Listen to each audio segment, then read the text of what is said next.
Satyajit Ray film and television ইনস্টিটিউটে অনুষ্ঠিত short flicks হয়ে উঠল তরুণ চলচ্চিত্র নির্মাতাদের সৃজনশীলতার এক উজ্জ্বল মঞ্চ।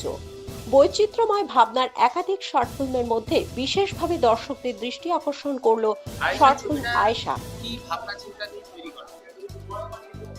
আয়েশা ছবিটা মানে প্রথম যখন আমরা ভেবেছিলাম তখন এটা যে সমস্যাটাকে কেন্দ্র করে আমাদের চিন্তা ভাবনাটা হয়েছিল সেটা হচ্ছে যে যে নরেগা জব কার্ড যেটা সেই জব কার্ডের যারা জব কার্ড হোল্ডার তারা বেশ কয়েকদিন ধরেই মানে কয়েক বছর ধরেই তারা তাদের বকেয়া টাকা পাচ্ছিলেন না।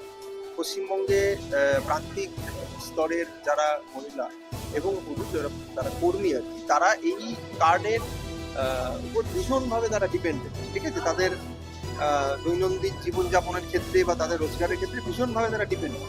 তো এইটা না পাওয়ায় বেশ কিছু ক্ষেত্রে আত্মহত্যার খবর আসছিল, নানান রকম খবরাখবর আসছিল। এবং আমি নিজেও যেহেতু মফস্বলের ছেলে, আমি যে জায়গা থেকে এসেছি সেখানেও আমি দেখেছি এরকম বেশ কয়েকজনকে যারা কিন্তু পাচ্ছেন না এবং পাচ্ছিলেন না তখন আর কি। তা সেইখান থেকে এই চিন্তাটা আসে যে এদের কথা যদি তুলে ধরা যায় আমাদের মধ্যে। যখনই আমরা চিন্তা ভাবনা করে আলোচনা করি টিমের সঙ্গে যেরকম একটা কাজ আমাদের নিজেদের উদ্যোগে যতটা সম্ভব করা যায়, সেখান থেকে মূল আইডিয়াটা জন্ম হয়েছে। অ্যাজ এ ডিরেক্টর এবং অ্যাজ এ ডিওপি আপনারও কেমন লাগলো একটা কোনো শর্ট ফিল্ম ফেস্টিভ্যালে আইসা ছবিটা স্ক্রিনিং সবাই অ্যাপ্রিশিয়েট কেমন লাগলো? হ্যাঁ, এটা একটা আলাদা প্রাপ্তি, কারণ এর আগে আমাদের ছবি বহু কম্পিটিশনে গেছে।